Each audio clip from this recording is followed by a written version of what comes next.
Bonjour à toutes et à tous, quel bonheur de vous retrouver après ce week-end que l'on a passé à se reposer. C'est une nouvelle semaine de travail qui commence donc désormais, une semaine, comme vous souhaite, assez belle et surtout suffisamment fructueuse. Nous sommes de retour et puis nous allons passer une fois de plus d'excellents moments de télévision. C'est toujours la même belle équipe qui va vous accompagner tout au long de cette semaine. C'est Damien Ricardo Loïc-Pécou, bonjour. Bonjour Serge Senandé Ayaka, mesdames et messieurs, amis téléspectateurs, bien bonjour, un plaisir de vous retrouver en cette nouvelle semaine, une semaine que nous vous souhaitons donc radieuse, justement notre copain, puisque nous prenons rendez-vous du lundi à vendredi. Et pour ce lundi, vous le savez, mesdames et messieurs, nos signaux sont à l'éducation et aux technologies de l'information et de la communication. En parlant justement d'éthique, nous reviendrons en deuxième heure dans le forum de discussion sur le code du numérique. Oui, nous vous l'avions annoncé lundi dernier. Nous revenons donc sur les innovations qu'apporte ce nouveau code du numérique homologué au Bénin. Et puis à côté de cela, nous allons revenir également sur ce tamis rigoureux donc du gouvernement à propos des EPS, les établissements d'enseignement privé. Nous allons pouvoir parler de ces universités qui sont désormais agréées et homologuées. Homologué, autorisé également, et puis le chroniqueur se pose une seule question aujourd'hui. Est-ce vraiment la crème de la crème que l'on a choisie? Cet écrémage est-il irréprochable? C'est justement la question que se pose aujourd'hui le chroniqueur que nous allons retrouver autour de 7 heures, un peu après 7 heures, juste après donc le bulletin de l'information. Nous sommes bien sûr lundi, une fois de plus, nous irons décrypter un ouvrage au programme. Et puis pour ce lundi, on a retenu pour vous d'aller décortiquer le gang à bégayer de Apollinaire Agbazaou. C'est justement ce que nous dira tout à l'heure Jean Fandé, professeur de français. Et puis, comme tous les lundis, dans les arcanes de la métaphysique, l'éducation de l'homme debout. Aujourd'hui, nous parlons du code des opérations, c'est dans le phare. Et puis, nous recevrons également un invité qui parlera avec nous de la recherche scientifique au Bénin. Nous allons pouvoir faire un état des lieux de la recherche scientifique au Bénin. Il s'agit plus précisément du directeur du Fonds national de la recherche scientifique et de l'innovation technologique. Il nous vient du ministère de l'Enseignement supérieur et de la recherche scientifique. Ne ratez pas la troisième partie. Dans la troisième partie, Patrick Diossou nous amène justement découvrir cet ouvrage. C'est 52 secrets pour accomplir sa destinée prophétique. 5 sur 7 matin, c'est parti.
C'était à l'instant le bulletin météo, une réalisation de nos confrères de la télévision BB24.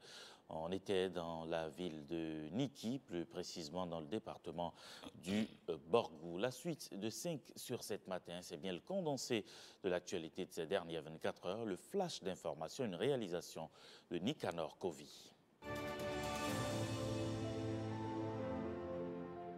5 sur 7, le flash, première édition de la semaine. Bonjour à toutes et à tous. De la politique au menu ce matin, avec la vague d'adhésion aux grands ensembles politiques qui n'en finissent pas, eux, de grossir. À preuve, samedi dernier à Dangbo, dans l'Ouémé, la coalition Bénin en route, réunie en congrès extraordinaire, a officiellement rejoint le bloc républicain. Vu le quitus donné par les délégués départementaux de la coalition Bénin en route, les congressistes présents et représentés confirment l'autorisation donnée à la direction exécutive nationale de la coalition Bénin en route de poursuivre et de finaliser le processus de fusion et d'intégration au bloc républicain, donnant quitus de pourvoir les membres fondateurs de la coalition Bénin en route de ce bloc républicain.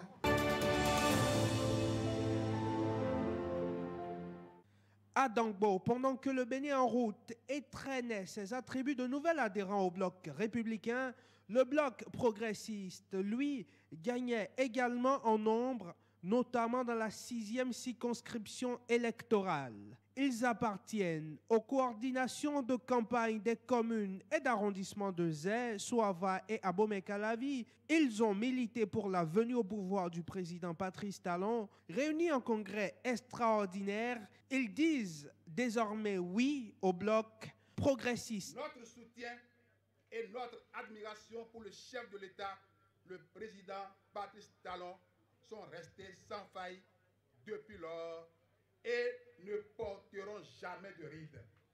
Nous tous ici présents à ce congrès, membres des coordinations communales de campagne CCC et des coordinations de campagne d'arrondissement CCA, de la 6e circonscription électorale Calavi, Souava et Zé, adhérons solennellement, librement et collectivement à l'Union progressiste.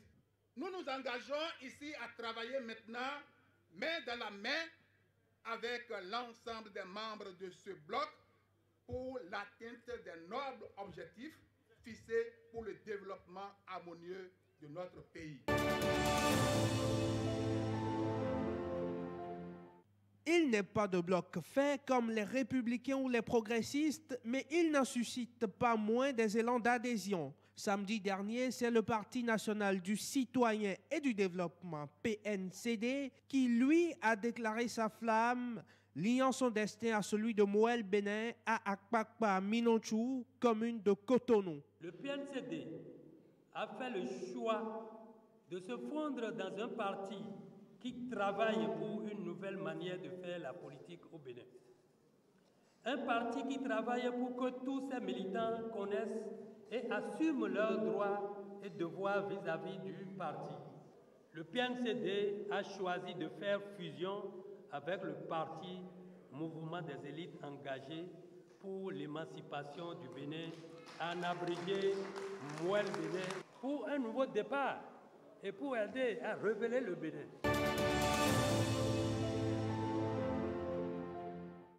Loin de la politique et des menées, au sein de ces différentes chapelles, l'expérience était en partage samedi dernier au Jardin des Plantes de Porto-Novo. Le ministre Jean-Claude Oussou, natif de la ville aux 3 noms, y a rencontré les jeunes porto-noviens pour leur insuffler la graine du leadership. On ne peut pas refuser l'appel de la jeunesse, mais le message que je veux faire passer, le message qui était celui du président Patrice Talon, c'est le leadership. Et c'est ce message de persévérance, d'endurance, d'implication, de détermination et de volonté que je viens partager ce soir avec cette jeunesse nombreuse de Porto-Novo. Jean-Claude Oussou sur les routes de Porto-Novo, le Centre national de sécurité routière et la police républicaine vont accentuer, leur présence sur les routes du Bénin dès ce jour, lundi 12 novembre. Contrôle de la visite technique des véhicules en circulation grâce à l'aide d'une application de détection. Finalité de cette résolution conjointe des deux institutions. Les gens ne font plus leur visite technique. Après notre séance de travail, nous avions décidé de fournir la liste de tous les véhicules que nous avions pu extraire du registre d'immatriculation en République du Bénin à la police républicaine pour qu'à son tour, à partir de lundi, les contrôles puissent quand même continuer afin que ceux qui ne sont pas à jour puissent se mettre à jour. Tous les véhicules sont-ils concernés par la nouvelle mesure? Avec cette application, les contrôles seront ciblés. Ne seront interpellés que les usagers qui ne sont pas à jour, c'est-à-dire les usagers de la route dont les visites techniques sont soit expirées ou ceux qui n'en ont jamais fait. Fin de ce flash. Merci de nous avoir suivis et à demain. Merci Nicanor, prenez soin de vous. À demain. Allez, à suivre tout à l'heure la revue des titres des quotidiens qui sont parus pour le compte de ce lundi 12 novembre 2018. On va vous donner lecture tout à l'heure également de la question du jour avant de retrouver le professeur Jean Fandé avec qui nous allons décrypter un ouvrage au programme. Et aujourd'hui, on vous le rappelle, c'est bien sûr le gong à bégayer de Apollinaire Agbazaou. À tout de suite.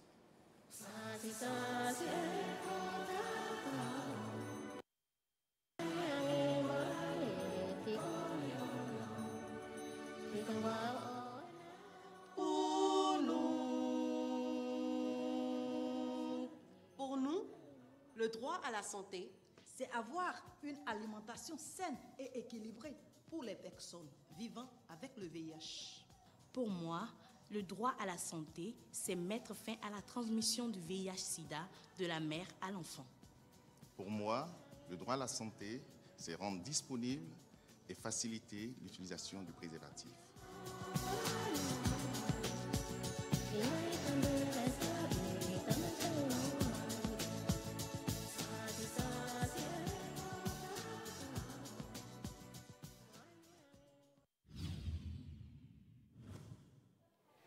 Parce que je t'ai fait une petite infidélité, tu as préféré te mettre avec Aurélie. Là, ce sont les enseignants qui sont accusés. Depuis 1990, les enseignants sont tous des patriotes. De jour comme de nuit, ils travaillent pour nous délivrer des affres de la maladie. L'exercice de droit de grève dans le secteur de la santé contraste avec le serment d'Hippocrate. Si l'infirmier ne se sent pas bien, est-ce qu'il peut bien soigner? Monsieur, où sont les brancadiers? Je suis venu avec une malade. J'en suis un, mais je ne travaille pas. Tout ce beau monde est désormais interdit de grève. Palabre citoyenne, c'est votre magazine où sur des questions d'actualité, le peuple fait son show, son cinéma. La voix de la radio qui vous parle sans que vous ne lui posiez jamais de questions vient d'annoncer la fin des grèves.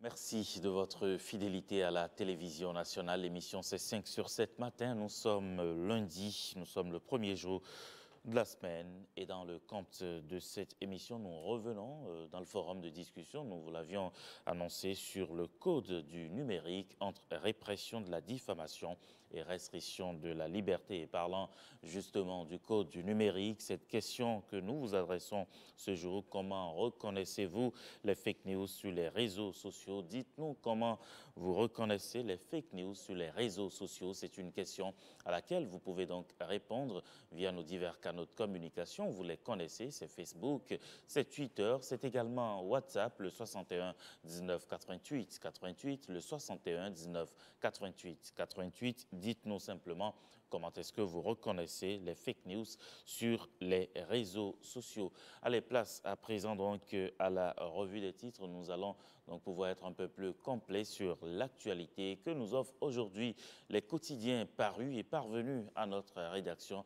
Nous démarrons cet exercice par le journal du service public, le quotidien La Nation qui revient donc sur la visite officielle du président Patrice Talon en Norvège. Gain et honneur pour le Bénin. Tout un article, tout un document à lire donc sur cette visite du chef de l'État à Oslo en Norvège. Et puis, bicentenaire du sacre de Guézo, les rois Glélé et Béréanzi honorés. Bicentenaire du sacre de Guézo, les rois Glélé et Béréanzi honorés. Et puis, lutte contre l'accaparement des terres, les organisations paysannes mobilisées. Les organisations paysannes mobilisées, on parle également des relations entre le Maroc et l'Algérie. Le roi Mohamed VI acte l'aube nouvelle. Et puis, top 100 des meilleures entreprises innovantes de l'UEMOA, l'ONIP, qui a été distingué samedi dernier. On passe maintenant à Bénin Intelligent. Bénin Intelligent qui revient sur cette grande mobilisation politique dans la 6e circonscription électorale avec les coordinations de campagne de Talon au bloc progressiste. Le journal trouve une prime à Oswald Homeki ainsi qu'aux jeunes cadres de la 6e. Authenticité des visites techniques, vaste contrôle du CNSR et de la police républicaine. L'opération démarre aujourd'hui même. Et à propos du renforcement du système sanitaire au Bénin, Patrice Talon joint l'acte à la parole, nous révèle aujourd'hui Bénin Intelligent. L'autre vision lutte contre les infractions économiques au Bénin. La criette, l'instrument juridique qu'il fallait créer. C'est l'analyse du journal, un impressionnant tableau de chasse peint en 2 mois d'existence par le quotidien L'autre vision également qui revient sur ce contrôle de l'authenticité de la visite technique. Les forces musclées du CNSR et de la police républicaine seront donc sur le terrain ce jour. L'autre quotidien à présent, gestion de la crise dans les coopératives d'aménagement rural. Le gouvernement ramène la paix dans le secteur, titre le journal. Soutien à la réforme du système partisan. Les coordinations de la 6e circonscription électorale optent pour le bloc progressiste. Et à propos de la préparation des écureuils U20 pour l'UFOA B, Mathias Deguenon rend officielle sa première liste. C'est à voir dans le journal. L'événement précis, à présent, selon l'ancien opposant de Kérékou et Yahi Janvier Wedéou, l'opposition ne fait pas paniquer, s'écrit le journal L'événement précis. Et puis, diplomatie active du chef de l'État, Talon incite la Norvège à investir au Bénin, écrit le journal. Et puis, cette information, la répression donc des motos et véhicules démarre. La police républicaine ouvre donc le bal ce jour. Nord-Sud quotidien, à propos de la criette, Charles Badou convainc de l'opportunité de son existence, nous dit aujourd'hui le journal qui rapporte par ailleurs que le ministre Jean-Claude Donan-Oussou a communié avec les jeunes de Porto Novo. Et à propos du dépôt anarchique ou des dépôts anarchiques d'ordures à Cotonou, les instructions du procureur pour réprimer désormais les auteurs. Nouvelle expression à présent, sommet nordique Afrique des affaires NABA. Le président Talon incite les investisseurs étrangers à s'imprégner des changements qualitatif du Bénin, écrit le journal. Et puis, réforme dans la gestion du foncier, 1% de la valeur de la parcelle à payer aux mairies dès janvier 2019. Et puis, cette information, budget général de l'État, gestion 2019, la NCB présente son plaidoyer aux députés. La presse du jour, sortie de crise des CAR et URCAR, plus de 29 000 hectares de palmiers à huile bientôt exploitables. Fin de la 13e session de l'Assemblée générale du WAP à Cotonou. D'importantes décisions pour rendre plus dynamique le EEOA. On passe à une autre. On passe au journal L'économie, sans doute pour finir. 13e session de l'Assemblée générale du WAP. Extension et régulation du marché régional d'énergie, une priorité. Et puis, campagne cotonnière 2018-2019 au Bénin, les USA prévoient une récolte record. Voilà, ça va être tout pour la revue des titres des quotidiens. La deuxième manche, c'est prévu pour tout à l'heure, juste après le bulletin d'information. Allez, on vous rappelle la question du jour. Comment reconnaissez-vous les fake news sur les réseaux sociaux? Laissez-nous vos commentaires, ils nous intéressent. Réagissez sur Facebook, sur Twitter ou par WhatsApp en utilisant le 61 19 88 88, le 61 19 88 88. À propos justement de réseaux sociaux, que nous dit-il le sage?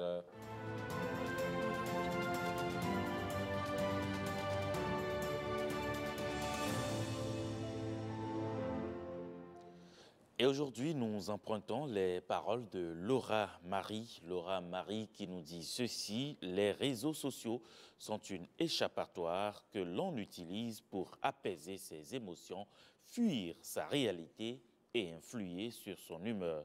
Les réseaux sociaux sont une échappatoire que l'on utilise pour apaiser ses émotions, fuir sa réalité et influer sur son humeur.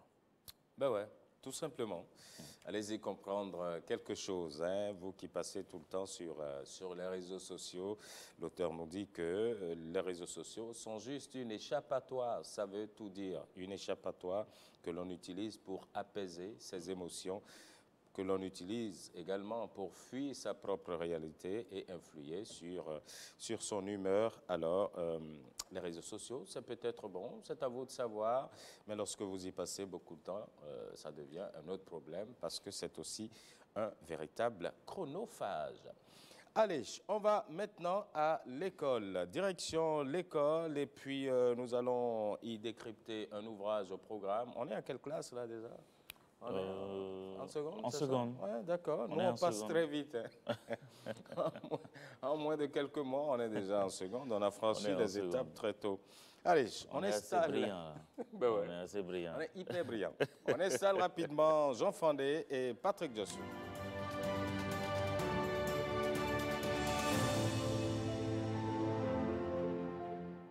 Oui, nous passons en année supérieure. Patrick Jossou?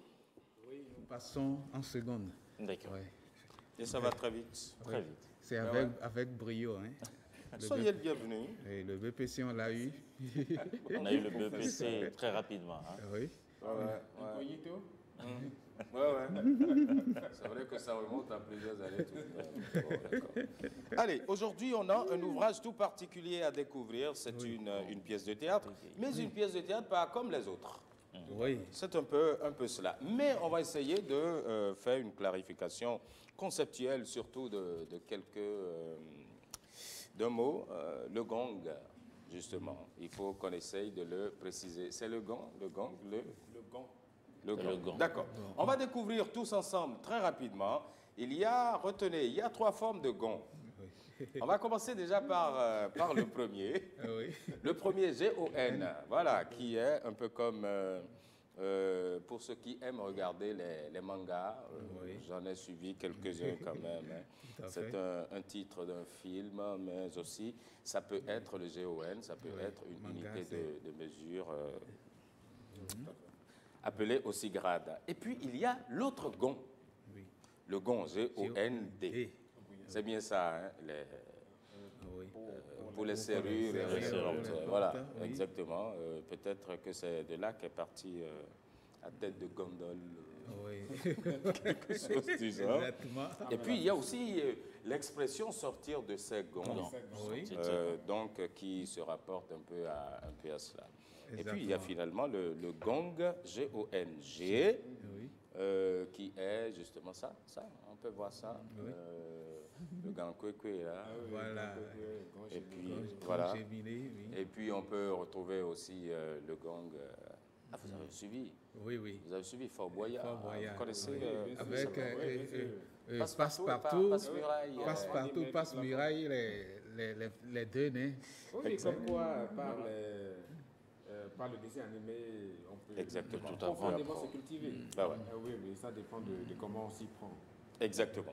C'était juste une clarification conceptuelle. Allez. Oui, conceptuel, merci beaucoup. Conceptuel qui fait qu'en réalité, on prononce gong. Oui, tout à fait. Oui, tout à fait.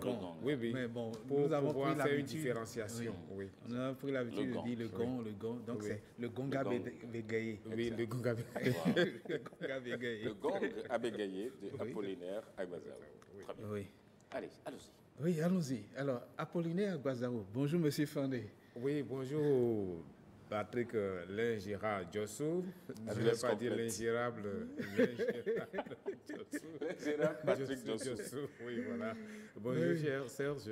Bonjour, Ricardo. Professeur. Bonjour, professeur. Merci pour la bonne humeur hebdomadaire qui commence avec la littérature, qui commence avec les vitamines intellectuelles. Exactement. Bonjour. Alors, je suis à vous, monsieur Djossou. Oui, justement, en parlant de vitamines intellectuelles, c'est un intellectuel, c'est un professeur de français, monsieur Agbazao, Apollinaire, et il est inspecteur de l'enseignement secondaire du second degré. C'est un homme de lettres. Oui. Donc, homme de lettres, ce n'est pas simplement qu'il est professeur, il a écrit.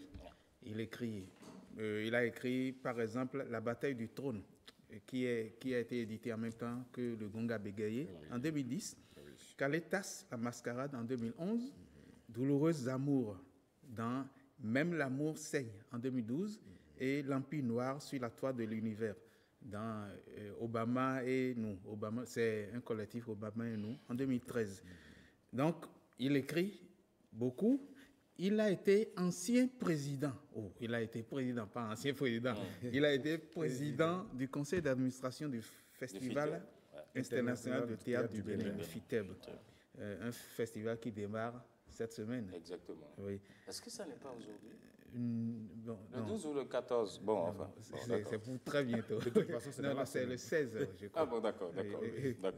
Alors, pour sa contribution à la culture du Bénin, Apollinaire Agbazao a reçu l'Oscar des Grands Prix d'Afrique francophone en décembre 2011. Voilà le personnage placé, pas personnage, la personnalité placée. On revient à l'ouvrage qui a 5 personnages. Oui. C'est une pièce théâtrale écrite en symbole et non en acte. Oui.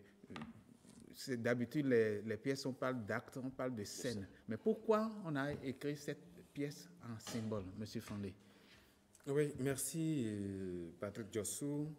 Écrit en symbole, la question se pose de savoir pourquoi ce choix. Eh bien, il a abordé un milieu, il a abordé un sujet dans un contexte surchargé de symboles. Oui. Quand on parle d'Abomey, d'Agbomey, de Dahomey, c'est tout un symbole. Alors, je pense que c'est pour s'accorder au sujet qu'il a choisi, au lieu qu'il a choisi, qu'il a dû choisir de parler de symboles. Et comme s'il était dans le récit avec ses phases, il a parlé de symboles de départ, sinon de symboles d'ouverture, 4 autres symboles avant de parler de symboles final. Comme s'il devait parler de situation de départ, situation initiale. Oui, bien entendu.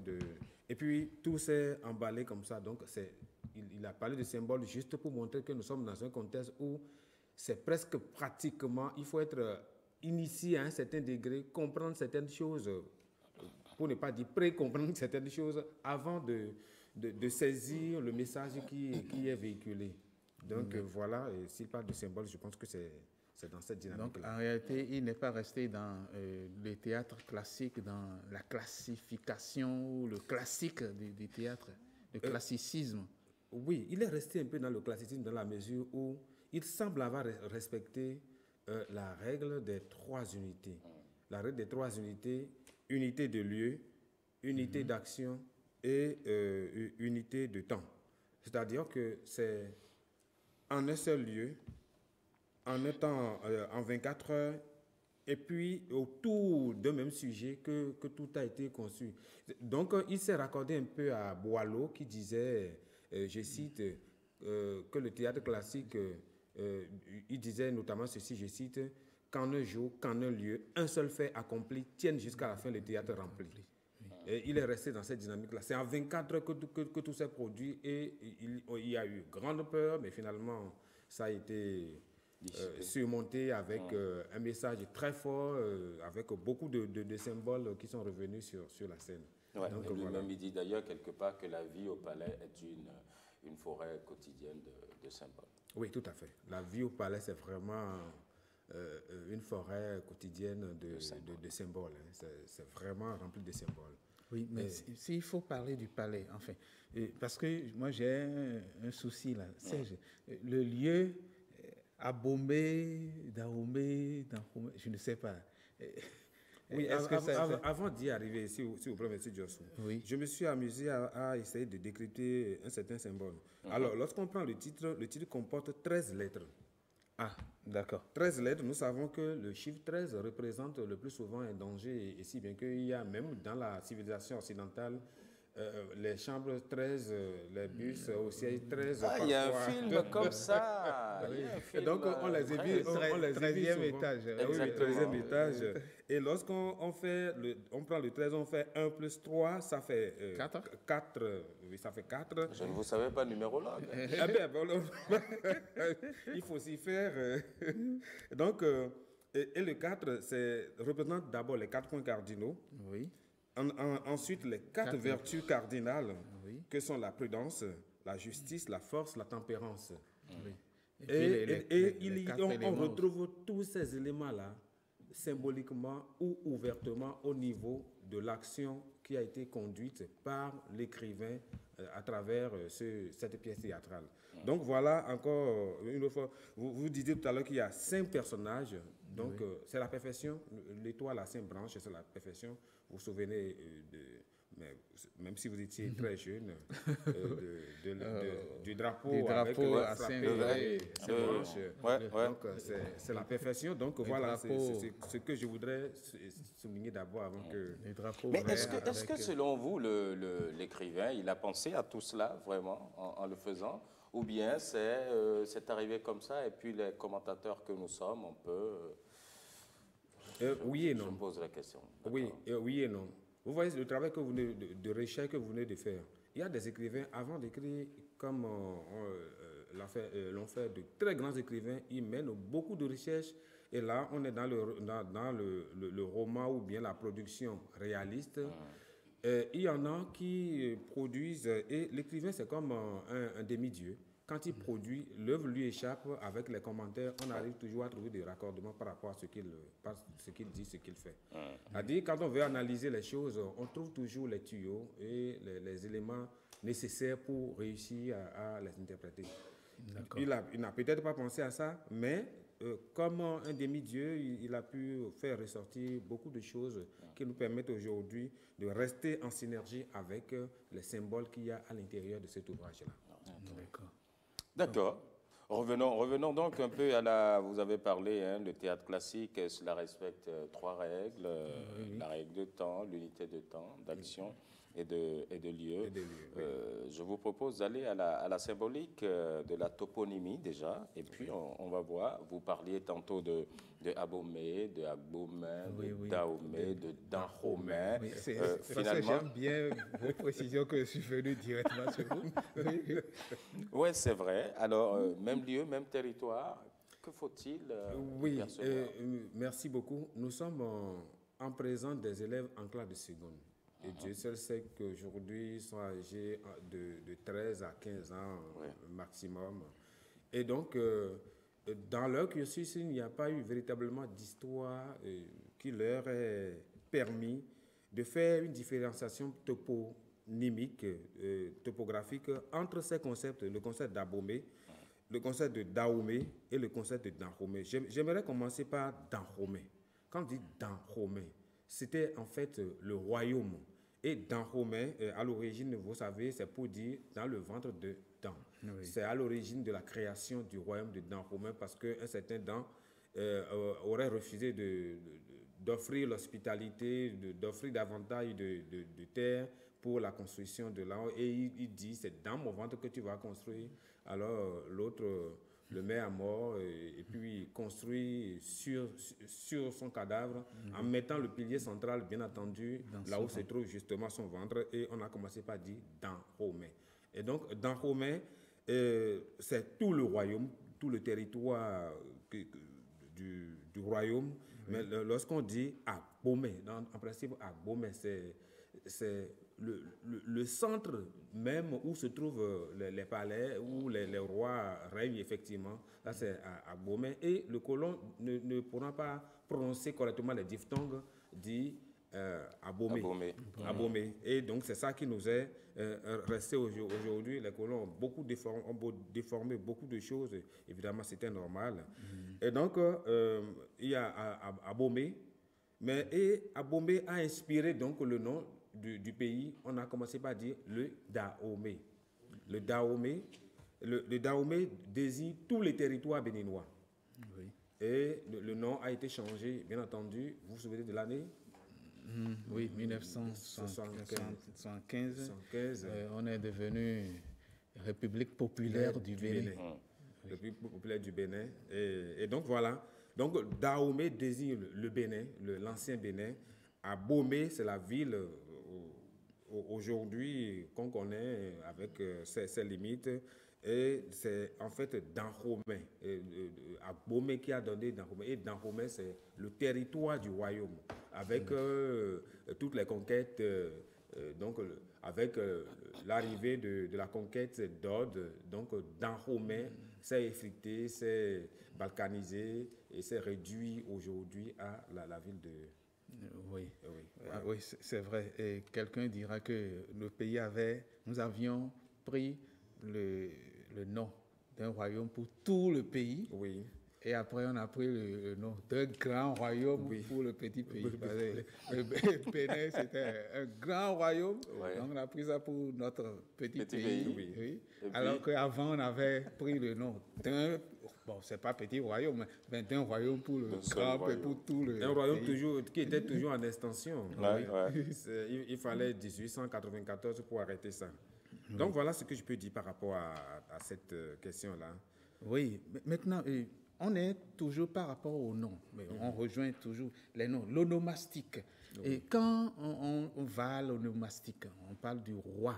Le roi, dans l'ouvrage, le roi Ahosou. Oui, le roi Ahosou.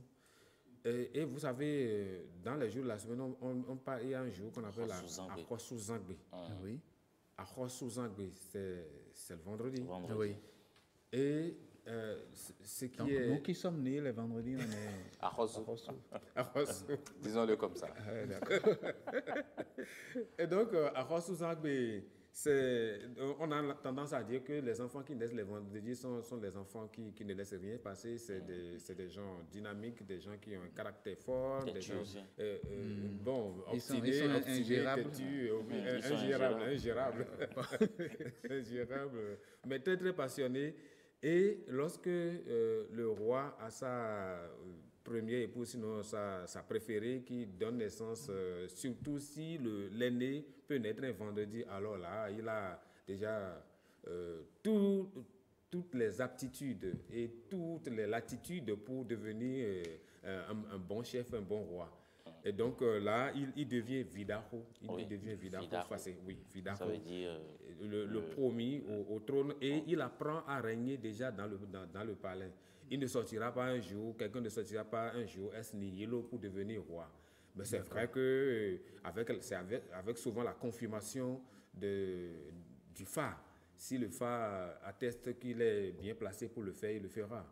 Parce qu'il est arrivé que des fils aînés ont été éconduits parce que physiquement, il ne remplit. Le roi doit inspirer à la fois admiration et respect. Admiration et respect, et physiquement, intellectuellement, spirituellement. Il doit être un homme fort. D'accord. Le roi doit être un homme fort, donc le Vidaho doit être... Oui, il doit être élégant, physiquement, intellectuellement, moralement. Le Vidaho en Le Vidaho spirituellement. Pour que le roi, celui qui représente le Dahomey, il puisse être quelqu'un de C'est-à-dire un être extraordinaire, à défaut d'être un demi-dieu, comme on peut le rencontrer dans la mythologie, il faut qu'il soit un être spécialement conçu, physiquement imposant. Bon, maintenant, la mère du Vidaro. La mère du Vidaro, c'est le Kpodito. Le Kpodito, le Kpo, ça veut dire le lion, et Dito, ça veut dire celle qui donne naissance au lion. Donc, lion ou panthère. Ou panthère, lion ou panthère, avec les histoires. Donc, Kpodito, le Kpo. Le Kpo, c'est le lion, la panthère, c'est la panthère. C'est la panthère. C'est la panthère. Donc, celle qui donne. Et vous voyez l'image, la symbolique. La panthère, c'est un félin féroce, agile, terrifiant. Et donc, quand on associe le chef à Kpo, ça veut dire que c'est pas n'importe qui. Oui. Alors, il y a aussi comme personnage le Migan. Oui, le Migan. C'est le justicier. C'est lui. On commande sa main. Lui, il ne prend pas il est là pour exécuter les décisions du roi, surtout en matière de sentence. Quand on parle de Migan, on pense généralement à des têtes qu'on fait rouler. Lorsque vous lisez Doggy Simi de Paul Razoumet, publié en 1938, vous allez bien vous en rendre compte. Il n'y va pas de main morte. Et s'il rate, c'est que c'est lui-même qui tombe. Donc, il doit s'appliquer à bien faire son travail. À trancher les coups d'un seul coup. À trancher les coups d'un seul coup, bien sûr. Patrick, à trancher les coups d'un seul coup, juste pour appliquer la justice. Et je vous disais tout à l'heure, je parlais des vertus cardinales. Ce n'est pas dans l'injustice.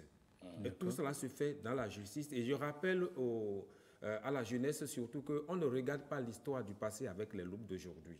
Parce que chaque époque, chaque civilisation, à un moment donné de son histoire, a des décisions à prendre pour assurer, assumer et asseoir son hégémonie et garantir la sécurité de sa population. Et donc, ce n'est pas de la souveraineté. Vous avez souvenance, il y a notre professeur à qui je rends hommage, Jérôme Aladaye, qui disait que si jamais l'étudiant venait à mettre que c'était sauvage, alors là, il aura des comptes à lui rendre. Et on a fini par comprendre qu'il avait raison. Donc, ce n'est pas en se remettant à l'écart et critiquer, alors qu'il faut chercher à comprendre la logique dans laquelle, faire l'empathie de l'époque, de la période, pour comprendre la logique dans laquelle les gens s'inscrivaient pour agir de la sorte. C'était nécessaire, c'était incontournable. Peut-être qu'aujourd'hui, puisque même d'autres civilisations avec le bûcher, avec l'écartèlement, avec tout ça a été plus terrible que ça. La guillotine. La guillotine, un peu de tout, hein, vous voyez. Il fallait la révolution. Allez, on va y aller un peu vite parce qu'on est parti. Le temps est parti. Oui, le temps est parti. On finit par le Kpaligan, le cinquième personnage. Le Kpaligan, c'est le griot du roi. Le griot du roi, la mémoire du royaume, c'est lui, le dépositaire oral du royaume, c'est lui qui détient l'histoire et c'est lui qui sait dire correctement les panégyriques claniques ou du royaume. Et c'est lui qui doit rappeler au roi chaque fois le Kpo qui est là, d'où il vient, qui il est, et le devoir de toujours rester maître non seulement de ses émotions, mais aussi rester lucide pour bien diriger le Dahomey qu'on lui a confié. Oui, justement, la lucidité du Kpaligan, est-ce que ce n'est pas ça qui a donné naissance au titre, le Gonga Bégaye? Voilà, l'instrument que le Kpaligan a en main, donc le gong ou le gong qu'il a en main, c'est ça qui sert d'élément fatigue pour attirer l'attention, et il doit manipuler cet instrument et faire sortir des sons harmonieux à chaque fois. C'est un instrument symbolique. Oui, symbolique. Donc, quand ça détonne, cela veut dire qu'il y a quelque chose de mauvais qui se prépare, qui s'annonce pour le royaume. Il faut aller consulter le phare. Alors, le roi étant à l'intérieur de son palais et qui entend, qui comprend, qui a perçu que ce gong a bégayé, la personnification, qui a compris, qui a entendu que le son habituel n'est plus le même, et il sort pour se rendre compte que c'est des Vidaro qui nourri d'idées progressistes, ne veut plus entendre le son du gong, estimant qu'on lui rebat les oreilles avec cet instrument-là et qu'il faille trouver d'autres instruments plus modernes pour assurer la quiétude de Dahomey. Or, c'était une erreur. C'était manque d'information. Et quand on lui a montré que cela répondait à une logique certaine et non à une certaine logique, eh bien, il a fini par adopter, épouser ce pourquoi il est là. Et là, il faut aussi saluer l'action de Kenomi. Kenomi, qui est la promise de Vilaro, qui apprend aussi à être première reine. Qui apprend aussi à être première reine, même si elle apprendra plus tard qu'elle ne jouit pas de toutes les prérogatives pour l'être. Il faut voir, c'est elle qui est venue arrêter la machine infernale qui devait s'ébranler. Ça veut dire le rôle de la femme dans la culture africaine et surtout dahomeyenne, de Dahomey. Oui, alors qu'on pensait que cette société était phallocratique. Oui, on a toujours pensé à tort que c'est une société phallocrate, une société misogyne, une société macho. Non, pas du tout. Le Dahomey aime la femme, aime magnifier la femme, aime lui confier même des rôles. C'est ça qui a donné justement la naissance à la troupe des Amazones que je pourrais implorer le gouvernement de remettre sur pied parce que ce serait aussi un élément touristique pour nous. Hein, avoir des femmes Amazones, ce serait bien aujourd'hui, sur tous les plans. Et les femmes aujourd'hui doivent chercher à être Amazones non seulement pour se montrer par les fioritures, mais surtout par le travail, par l'intelligence et la vertu. De toute façon, Kenomi, elle reste tout de même un exemple. Oui, c'est un exemple oui, ce sont les femmes qui aident à dénouer même les choses les plus inextricables. Elle y a joué un rôle très, très important.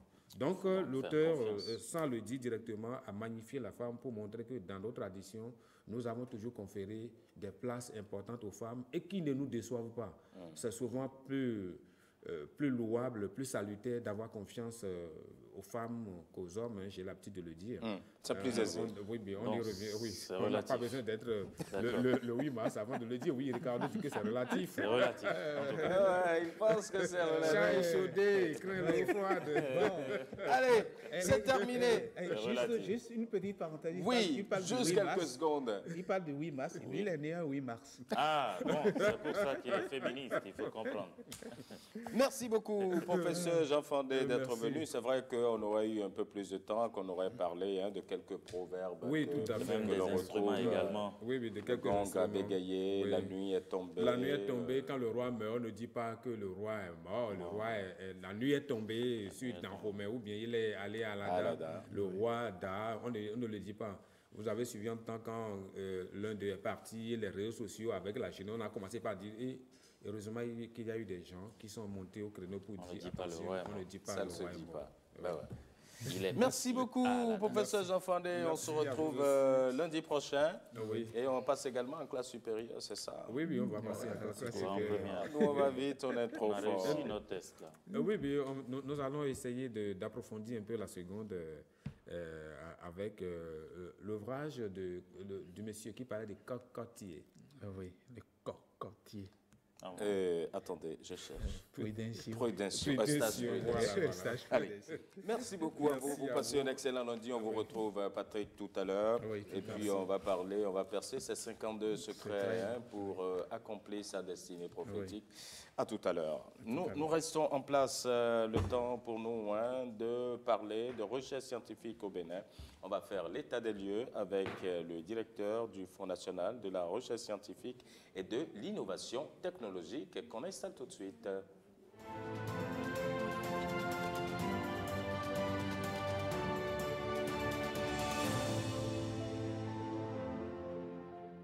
Oui, nous allons donc pouvoir faire un état des lieux de la recherche scientifique au Bénin avec le directeur du Fonds national de la recherche scientifique et de l'innovation technologique, Honora Satoguina. Bonjour. Bonjour, monsieur le journaliste. Quand on parle de recherche scientifique, clarification conceptuelle, expliquez-nous. La recherche scientifique, d'abord, permettez-moi de vous remercier pour l'opportunité que vous nous donnez de nous exprimer par rapport à la recherche scientifique. Alors, quand on parle de recherche scientifique, c'est l'ensemble des activités qui amènent les chercheurs à comprendre les mécanismes du fonctionnement de notre monde pour en déduire des principes qu'on peut reproduire pour créer des biens et services nécessaires à l'amélioration de la vie sur Terre.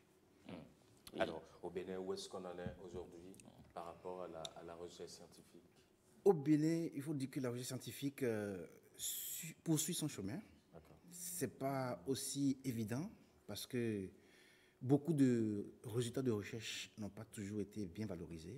Voilà, on n'en trouve même pas. De sorte que, comme vous le dites, les journalistes, nos économistes au ministère des Finances disent que les chercheurs cherchent mais ne trouvent rien et qu'on ne voit rien. Mais ça, c'est une insulte. C'est une insulte, mais ce n'est pas vrai. Ben ouais. Il y a tellement de recherches qui ont donné des résultats très intéressants, mais il faut dire que c'est l'autre volet de la question qui n'est pas bien pris en compte. C'est-à-dire que lorsque le chercheur a fini de chercher et qu'il a trouvé, il a fini son travail. Et pour le cas actuel, vous avez les différents systèmes d'évolution au niveau du CAMES, où l'une des parties sert à la promotion académique du chercheur. Donc lui, quand il fait son travail de recherche et qu'il a de bons résultats, il les publie. Si autant d'enseignants passent les grades du CAMES, ça veut dire de bons résultats qui sont trouvés. Mais il y a l'autre volet qui est la valorisation pour que ces résultats puissent servir à la société. Mais là, il faut qu'il y ait une collaboration entre ceux qui savent valoriser, donc le privé, qui a vu un intérêt dans le résultat de la recherche pour contribuer à la mise à disposition du produit. Or, le plus souvent, il n'y a pas cette bonne connexion entre le privé et le chercheur pour que ce pont puisse être franchi afin de permettre que le résultat qui est trouvé puisse être traduit en produit réel qui est consommable pour la société. Donc, ça fait partie des éléments sur lesquels on est en train de travailler pour que les réformes en cours puissent combler ce vide afin que les privés puissent travailler de concert avec les chercheurs pour que les multitudes de résultats qui se trouvent dans les laboratoires, qui sont déjà prêts pour être valorisés, puissent être vraiment mis sur le marché. Mais en parlant de réformes en cours, quelles sont ces réformes initiées dans ce sous-secteur? Alors, les réformes en cours dans ce secteur, c'est notamment le fait que les chercheurs, chacun dans son domaine, cherchent, mais qu'il n'y a pas toujours une bonne synergie d'action dans le secteur. Donc, la recherche fondamentale ici consiste à mettre ensemble tous les grands acteurs de la recherche scientifique afin que les chercheurs puissent travailler avec une seule coordination et une mutualisation des moyens. Autrement dit, on va assister à la création de ce qu'on a appelé l'Agence béninoise pour l'Agence béninoise pour la recherche scientifique et l'innovation, qui va mettre ensemble actuellement les 4 structures qui s'occupent de la recherche scientifique, à savoir la DNRST, le CBRST, la BIVRIT et le Fonds national pour la recherche scientifique. Donc désormais, on n'aura plus de structures éparpillées qui travaillent chacun dans son domaine, mais on va avoir une structure centralisée, à l'instar du CNRS en France. Ça a été une inspiration de notre ministre de tutelle qui a dit on veut avoir une structure où on puisse savoir qui fait la politique, qui exécute la politique et qui l'évalue. Et comment les résultats puissent vraiment toucher la population. Et tout ceci, ça va être mis en œuvre quand? Tout ceci sera mis en œuvre. Normalement, il est prévu que cela soit en 2018. Et comme nous avons les tests qu'il faut bien toiletter avant de pouvoir monter le système, il y a eu beaucoup de réunions avec tous les acteurs. Et finalement, on a pu mettre en place maintenant toutes les structures, enfin tous les tests qui sont à l'étude actuellement. On estime que d'ici le premier semestre 2019, on va pouvoir assister à cette fusion de tout le système. Et donc, ainsi, tous les inventeurs, tous les chercheurs seront mis à l'abri. Ils seront à l'abri et mettons le pays à l'abri. Ah bon. Et parlons du partenariat des acteurs de la recherche, notamment dans le secteur privé, qu'en est-il? Oui, il faut dire que nous avons un peu, c'est pas moi, s'il faut dire une déconnexion, mais c'est que notre secteur privé a certainement besoin des produits de la recherche. Mais on se rend compte qu'il ne se tourne pas systématiquement vers les chercheurs locaux, mais il se tourne vers d'autres pays pour trouver des solutions. Alors que sur place, il y a des chercheurs qui peuvent vraiment proposer des solutions concrètes. Mais c'est une méconnaissance. En fait. Mais nous avons commencé par combler ce vide-là en organisant le mot de la recherche scientifique et les secteurs privés. Et il y a eu un fort engouement de leur part et ils ont montré beaucoup d'enthousiasme pour une meilleure collaboration. Normalement, ces genres de rencontres devraient être des espaces où le secteur privé doit pouvoir exprimer ses besoins. Et pouvoir échanger réellement avec les chercheurs. Et les chercheurs doivent pouvoir leur dire, nous pouvons vous offrir tel service. Et les conditions de cette collaboration doivent être définies de commun accord. Donc, on n'a pas eu cette expérience, mais c'est du fait de l'histoire de notre recherche, mais ça va changer. Oui, vous parlez beaucoup du privé. Vous semblez dire que le privé ne s'intéresse pas encore beaucoup aux chercheurs ou aux recherches au plan national. Mais est-ce que le public, il le fait? Est-ce que le public absorbe véritablement les recherches? Est-ce qu'ils s'en servent d'ailleurs dans le public? Bon, il s'en sert à sa façon. Ah. Dans la mesure où bon, les résultats de recherche contribuent à fabriquer des professeurs pour au moins donner les bons cours et les bons enseignements dans une université, c'est déjà pas mal, mais c'est qu'on peut faire plus. Dans d'autres pays que nous avons aussi pratiqué, c'est que vers la fin de l'année, comme on est en novembre maintenant, l'État donne une liste de toutes les recherches qu'il veut avoir l'année prochaine. Et ça passe dans tout le pays, dans tous les laboratoires, dans toutes les universités. Et les laboratoires qui se sentent capables de traiter tel sujet se positionnent. On retourne cette liste-là au gouvernement qui fait son tri et classe les universités par thématique. Ceux qui sont dans la même thématique et qui ont choisi le même domaine, on leur envoie maintenant les TDR et ils proposent les offres. Et le budget est mis à disposition au début de l'année pour la recherche. Donc, à la fin de l'année, l'État qui a déjà mis sa volonté de recherche et les moyens est obligé d'utiliser des résultats. Mais ici, bon, on se rend compte un peu que les chercheurs font leurs recherches dans les laboratoires pour faire leur grade de CAMES. Et ça s'arrête là. Et les recherches ne sont pas valorisées. Parce que vous voyez qu'il y a l'État qui a commandité une recherche était forcément prêt à mettre en œuvre. Mais l'État ne vous a rien demandé. Vous faites votre recherche. Donc, ce n'est pas étonnant que ce n'est pas tellement utilisé comme on l'aurait souhaité. Ce qui est sûr, il y a des chercheurs qui contribuent toujours à la recherche de façon individuelle. Parce que lorsqu'on fait des consultations, c'est toujours dans les chercheurs qu'on va chercher pour pouvoir faire des consultations, pour proposer des solutions au niveau de nos gouvernements, de nos ministères. Il y a beaucoup de ces professeurs qui sont aussi des conseillers. Donc, on ne peut pas dire que le gouvernement n'utilise pas la recherche. Mais il y a un maillon qui manque, le maillon de la mise en œuvre. Il faut que quand on a trouvé le résultat, qu'on l'applique. Quand on prend les chercheurs, les privés, normalement, quand un privé est intéressé par une recherche, il est normalement aussi disposé à mettre de l'argent pour le développement du produit. Mais étant donné que la plupart de nos privés sont dans les opérations d'import et d'export, la partie recherche est aussi négligée, en oubliant que c'est quelqu'un d'autre qui a fait une recherche ailleurs pour que le produit soit disponible, pour être importé vers notre pays, pour être vendu. Mais l'inquiétude reste tout de même, monsieur le directeur, parce qu'il y a toutes ces recherches. Est-ce que les réformes que vous initiez là pourraient réellement changer quelque chose? Oui, les réformes peuvent changer quelque chose dans la mesure où déjà, on va avoir une synergie d'action. Les moyens seront mutualisés, les laboratoires seront aussi mutualisés, donc les chercheurs pourront trouver des espaces pour faire beaucoup plus de pratiques. Ensuite, avec la nouvelle disposition, c'est qu'il y aura des moyens conséquents qui seront alloués à la valorisation. On va avoir beaucoup plus de moyens pour faire de la recherche également, parce que dans le même temps, il y a la politique nationale de la recherche scientifique qui est en train d'être finalisée. Et là, on va voir quel est le rôle de l'État, comment l'État doit pouvoir normalement confier sa recherche aux chercheurs et non chercher non plus les solutions ailleurs. Parce qu'apparemment, j'étais à une réunion la dernière fois où c'est des expatriés qui sont en train de nous parler de l'économie béninoise. C'est pas normal. Mais quand les chercheurs locaux n'ont pas démontré leur capacité à servir la recherche au niveau local, ceux qui sont en quête de solutions ne peuvent que utiliser ce qu'ils trouvent. Donc les chercheurs doivent faire l'effort aussi de démontrer ce qu'ils savent faire pour que les politiques puissent être intéressées. Mais à côté de cela, les chercheurs devraient peut-être également mettre leurs recherches à la disposition de l'État. Oui, le problème, c'est que le chercheur, comme j'ai dit, lui, il cherche et il laisse le résultat. Et c'est quelqu'un d'autre qui prend la relève.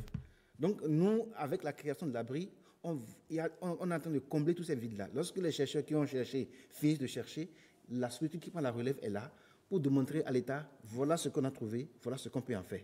Et à l'État maintenant de dire, voilà, ça m'intéresse, je vais faire. Maintenant, pour que cela ne soit pas dans tous les sens, désormais, c'est le Conseil national de la recherche au niveau de la structure nouvellement créée qui va faire la recherche des moyens au niveau de l'État pour amener l'État à comprendre que telle recherche que vous voulez avoir, nous avons les capacités, nous avons les moyens qu'il faut et mettez à notre disposition les moyens financiers pour qu'on puisse alimenter et équiper les laboratoires convenablement pour vous trouver les solutions qu'il faut. Oui, on a encore quelques petites secondes, mais il me plaît tout de même de vous demander, quel peut être l'accompagnement pour tous ceux-là qui ont envie de faire des recherches ou tous ceux qui sont des inventeurs? Quel accompagnement véritable pour eux, pour vous qui êtes directeur d'un fonds? Oui, ce que va apporter la réforme, c'est que désormais, tous ceux qui sont des inventeurs dans leur domaine et qui ne sont pas forcément dans une université, on va les intégrer. Parce que nous avons fait beaucoup de foires d'innovation. Ceux qui ont gagné le plus souvent, ce n'est pas ceux qui sont arrivés des universités. On s'est rendu compte que